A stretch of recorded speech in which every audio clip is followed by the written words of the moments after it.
job using different equipment tomorrow.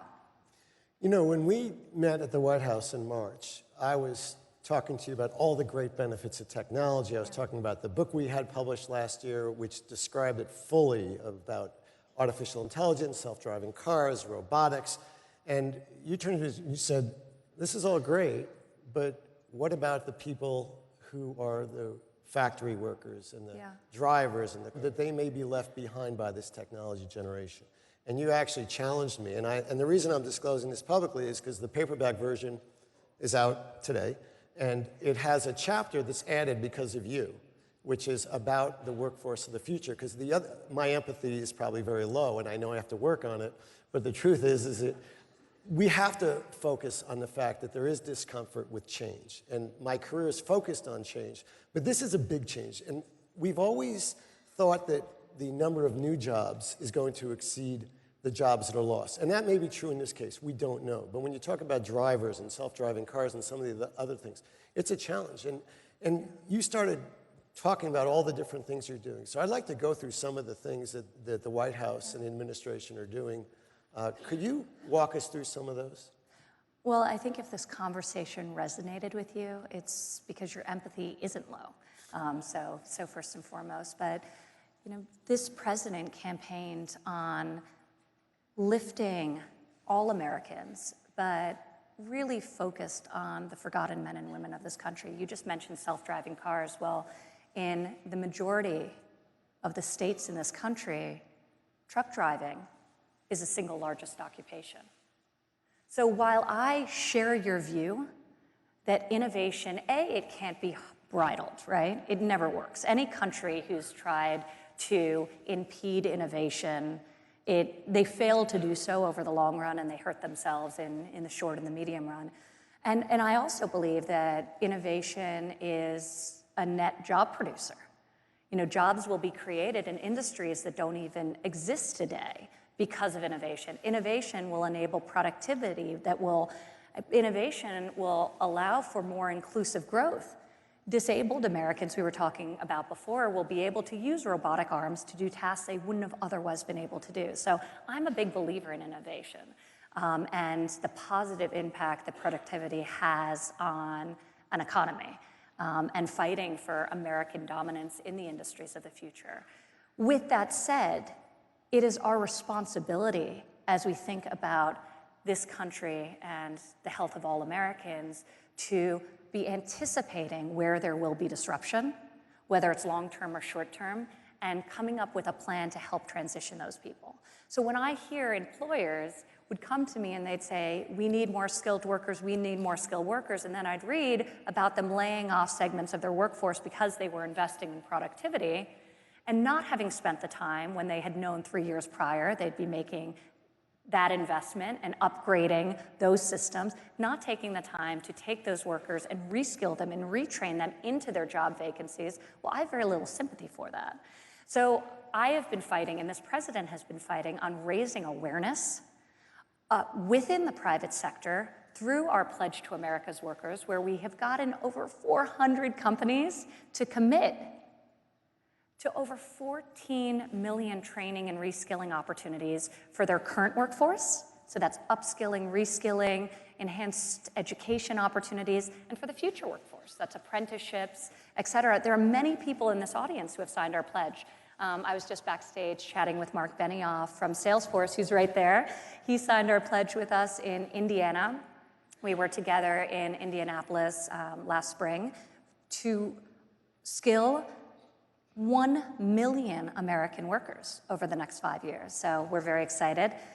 Behind me are several of the other companies. These are actually the Consumer Technology Association members that have signed the pledge. It's over, yes, and Gary, over 2 million. Gary stepped up in a very meaningful way. But you know, part of this idea of the pledge was to galvanize and catalyze private sector interests. It's not enough to come to us and say, thank you for cutting taxes to ensure that we're competitive in a global marketplace and that we're able to compete. Thank you for creating the enabling environment by being thoughtful about regulation and eliminating redundant regulation that doesn't achieve its desired goals. But we need more workers and we're not willing to make the investment. What we know is most of the federal government training programs don't work. What does work is when the private sector teams with a community college, a technical school, a university, a high school, and develops a curriculum that is taught to students, and then ultimately they hire those students that are coming out. There's a great program that NAM just took over in Kentucky that Toyota, one of the members who signed the pledge, who's up there, developed to train people in advanced manufacturing. There are great innovations happening. So we wanted to catalyze that, but that isn't enough. We're also looking at the federal government at what else we can do. So we created the National Council for the American Worker, comprised of 14 federal agencies that I chair, where we are developing for the first time ever a national workforce strategy that really combines the effort of HHS, which is focused on early childhood. So Head Start, for example, is part of HHS, with the Department of Education, with the National Science Foundation, with the Department of Labor. There have to be connectivity and synergy between the efforts that are happening across the federal government. So we'll be issuing this national workforce strategy, which will be a blueprint to job training, reskilling, and demand-driven education in the coming months. We also have committed unprecedented, record amounts of funding towards apprenticeships, because our country has not invested in a robust way in generating an apprentice pipeline outside of the skills trade. So the construction industry has a very strong culture that celebrates and embraces apprenticeship as a form of education, but few other industries do.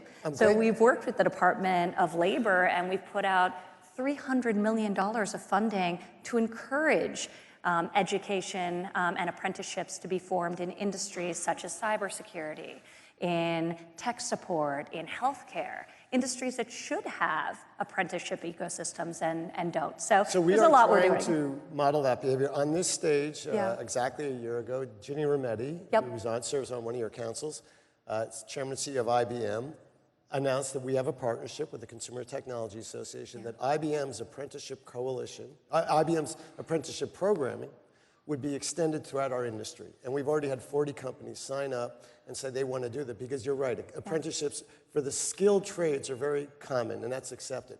But the fact is, as I think Jamie Dimon just said this week, it's not about degrees anymore, it's about skills. That's right. My first international trip was to Germany, where I toured Siemens in Berlin, which is considered the gold standard of apprenticeship. And it's really employer-driven, employer-led. And these are wildly successful programs, but it just is not part of the American DNA outside of the skills trades. And we want to change that. And industry wants to change that. So we're opening up the pathways, and we're incentivizing action. And Ginny has been a great champion of all things related to workforce. You mentioned she sits on an advisory council we put together, which really informs the work we're doing through our national council, but also we gave them a really specific mandate. So we asked them to explore 4 things that would be complementary but not redundant of what we're able to do at the federal government. And 2 of them I'll share with you now, if you'll give me a few moments. I think one of the challenges we have in this country is that there is a belief that has been ingrained in society that there's one path A, and that's 4-year college. And while that is a great path for many Americans, most Americans don't take that path, and it is not the right path for all Americans. So we want to celebrate the other pathways that exist, whether it be apprenticeships, whether it be a credential. Many of the industries, tech support, cybersecurity jobs, not all of them require a bachelor's degree. So thinking, and you had mentioned, Gary, the importance of defining work based on skills rather than credentials is incredibly important and requires a major shift in our thinking. So one of the things we've asked this advisory board to do and tasked them with, and we'll be unveiling it in the weeks ahead, is to create a massive national ad campaign. So we're working with the Ad Council, and we're going to launch this massive campaign which celebrates these other pathways that don't require four-year college. We don't want to denigrate that. We have the greatest university ecosystem in the world, and we're proud of that. But we need people to know that there are other pathways, because you know what? Not only for the student, who may be good with their hands, but don't know where that can take them or where that leads them. But if you're a mid to late career worker who needs to learn a new skill in order to maintain relevancy in the modern economy, guess what? You're not going back to four-year college.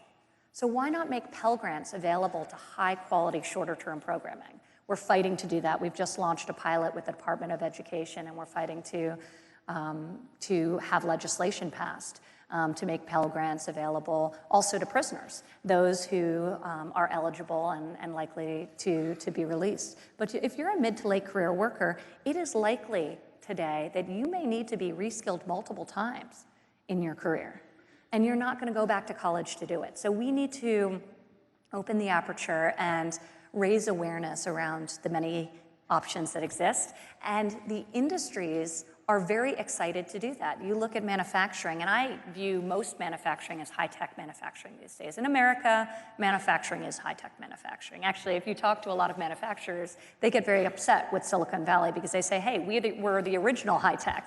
We've been displaced. But that is not the perception in many young people's mind, or their parents, or their guidance counselors. So just disrupting the stereotypes around what a manufacturing job looks like today, because guess what? There are 500,000 vacant jobs in manufacturing that are well paid and don't require a college degree. So we're going to be launching a year-long, hopefully beyond that, national ad campaign to try and fill those 7+ million vacant jobs that exist in America today with American workers who are unemployed or on the sidelines, or who are looking to learn a new skill. We're also very excited. We've tasked this board with creating an interoperable learning record, and we're bringing all the stakeholders to the table and saying, you know what? We need to harness technology and data to enable people to have their information in their iPhone, just like we've enabled the health industry. Now we have the interoperable health records, and it's been one of the early successes of this administration, really opening up that data and making it available so that people have control of their own information. But why can't you have your high school degree verified and in your phone? So an employer, A, doesn't need to call your high school and find out, did you in fact graduate? So it takes the friction out of the process. It's verified, it's there, but it's all right there. But also on-the-job skills that were learned. Maybe you learned CPR as a lifeguard. Maybe you learned or got upskilled working on a factory floor and acquired a new skill. All of that should be cataloged and tracked and accessible and available and empowering the individual, as opposed to locked up and siloed in the HR department of a company where if you leave, it stays with them as opposed to travels with you. So we're bringing together all the major players and saying, how can we help develop and innovate off big government data and create this interoperable learning record? And some genius at marketing in this audience will give it a better name. Resume of the future, whatever we want to call it, because interoperable learning record is not well branded. But how can we empower the individual to have all of the skills they've acquired over their lifetime available, accessible? And oh, by the way, wouldn't it be great if there was a job vacancy in your zip code that matched the skill you had if it got pushed to you? This is not hard to do, it just hasn't been done. So we're quite excited about taking this on. 4 different strategies, and that was one? Yes, that was one. The branding campaign is one, to sort of expose people to the different viable pathways to achieving a family-sustaining career. Another working group, Al Kelly is leading this one with Johnny Taylor, the head of SHRM. Ginny Rometty and Tim Cook are leading the working group on SHRM the is the ad Society campaign. for Human Resources Management. Yes. You're really part of Washington now. You use acronyms. Yes, sorry, yes. It was important to get, all the different HR organizations to help us address the third one, which is if we really want to think about hiring by skill as opposed to by, credential or school degree, which may or may not be relevant. Amazingly, 4 out of 10 Americans with a college degree working today are working in jobs that don't require one.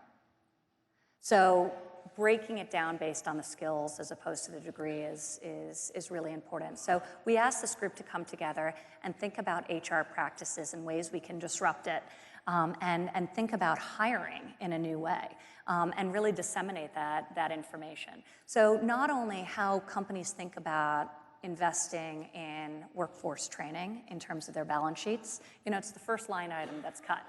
But it's also even in this booming economy where everyone is pointing to this program or that program, very few CEOs can tell you how much they actually spend on workforce development per worker. They could point to a program with 20 people in it that they've just stood up, but they really can't tell you what type of investment they're making in the skills and talents of their current and future workforce. They can with healthcare benefits, right, to $1. But we need to make people internalize this as a core obligation of an employer. Increasingly, there is a drive within corporations, you see it with BRT, to think about what is their social impact. And I would say the most important social impact you should be opining on is the health and the prosperity and the commitment you have to your own family, your own workforce. So we're pushing employers to do that. Thinking about HR also through the lens of what degrees are actually required for what jobs. I was talking to Ginny, and they were having a lot of challenges recruiting people to fill vacant cybersecurity jobs at IBM. And she said when they went back and looked at the application to fill those jobs, the HR department had put in a requirement for a bachelor's degree, which was not a requirement for many of the cyber jobs that they were looking to fill. So they changed that policy. So what policies are creating these artificial barriers? Also, second chance hiring. Ban the box. So we're going to come out with a whole list of policies that we want companies and HR departments around the country and globe to examine and really be introspective about, so that they can ensure that, for everyone, so that they can ensure that they're not inadvertently screening out qualified applicants for jobs that they currently have vacant today. Well, Jamie Dimon actually also said this week that 3/4 of their jobs that are open now do not require a college degree. Correct. But the government itself is the largest purchaser of technology, and one of the complaints I've heard is that when you're doing IT project for the government, they require you have all these people with all these degrees. So if you come up through an apprenticeship program based on skills, you are ineligible to work on a government project. And that's one of the things the government itself can look at. We're changing a lot of that, including second chance hiring. And so we are looking at all of those programs internally, the Office of OMB through their management department, because you're right. Government procurement is... We could have a whole panel on government procurement and the challenges there, and also some of the challenges to ensuring that we're hiring people based on qualifying skills as opposed to credentials. Well, you've covered a lot of ground, but we have a few minutes left, and if you don't mind, I'd like to ask you some rapid-fire questions. Are you game? Sure, yes. Okay. Parental leave policy. Yes. I heard your speech at the Republican convention. You advocated that as something very important. You have a huge success, just signed into law in the last few weeks. Yeah. There's a new law that says every federal worker gets paid parental leave. Are you going to stop there? Or are you going to keep going all the way? Yes. Thank you. We are really excited about this. And look, it goes back to the first question. What are the barriers that exist today for people to be able to provide for themselves and their families? The reality is things have changed pretty rapidly in recent decades. Women now are 47% of the American workforce. In 40% of American homes, women are the primary breadwinners. And so while paid parental leave is not a women's issue, we're fighting for it to apply to mothers and fathers, adoptive parents. It does disproportionately fall on the shoulders of women, just unpaid care generally, whether it's for children or adult dependents. So we fought for and secured for the first time ever, and they've been talking about it for decades, a commitment to our workforce that we will offer 12 weeks of paid maternity, paternity, adoption leave to all federal workers. And we're very, very proud to have signed this into law just this past December. We cannot ask all of you to offer this benefit to your workforces if we're not willing to do it ourselves. We must lead by example, and we are the country's largest employer and are finally doing that. So we're quite excited about this, but we're not stopping there. So first of all, as part of tax reform, and many people don't know this, but actually the first national paid family leave plan was enacted, which offers a credit to employers offering paid leave to employees making under $72,000 a year, which means they're very unlikely to receive paid leave otherwise. So we put in place that tax credit that is there, that's available. We also have worked with members on both sides of the aisle, and recently was introduced the first bipartisan, bicameral, so bipartisan sponsors in both the House and the Senate, paid family leave option that enables people to take their child tax credit and pull it forward when they need it the most. So we're quite excited about that option. The child tax credit in itself was a massive victory. So just to put these numbers in perspective, because we often say, we doubled the child tax credit, and Republicans doubled the child tax credit, and we're very proud of that. But just to give you a sense of how consequential this is, and this is something I fought for so hard as part of tax reform and was so passionate about, because the greatest investment we can make is in the next generation of this country, our kids. And it's very, very expensive raising children, especially at a time, and now this is changing, but especially at a time when wages has stagnated and the cost of childcare was skyrocketing. But in doubling the child tax credit in tax year 2019 alone, 40 million American families benefited on average $2,200 a family. It's remarkable. Okay. So we're very proud of that. Can I give you one other thing? Sure, but I have a few more questions. Childcare. Childcare is enormously expensive, and we see how it is a major constraint to people being able to work, but not only being able to work, being able to excel in their careers. They can't take that promotion. They can't work more hours because they can't afford the care to do so.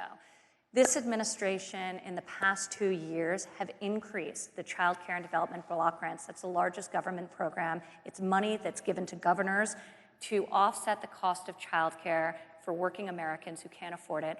We have enacted a 50% increase over just 2 years, the largest increase in the program's history by far, to try and make childcare affordable and accessible. And the result of that, we just hosted an across-the-nation listening session with educators, with parents, with care providers. The result of that has been the elimination of wait lists in countless states across this country. So people who are wanting to work and are trying to get into childcare programs can actually get into the programs because the wait list has been eliminated, and we think that's going to have a tremendous impact in terms of workforce participation rates and opportunity for upward mobility. Okay. And I'm going to stop there because I've got a few more. But I have a couple of quick pipeline questions. Yeah. So you actually recently succeeded in convincing Republicans to continue funding of historically black colleges. What are a couple of other things we could do to bring underrepresented groups into higher paying jobs? Yeah, I'm so glad you asked that question. HBCUs, minority serving institutions, are core to this country.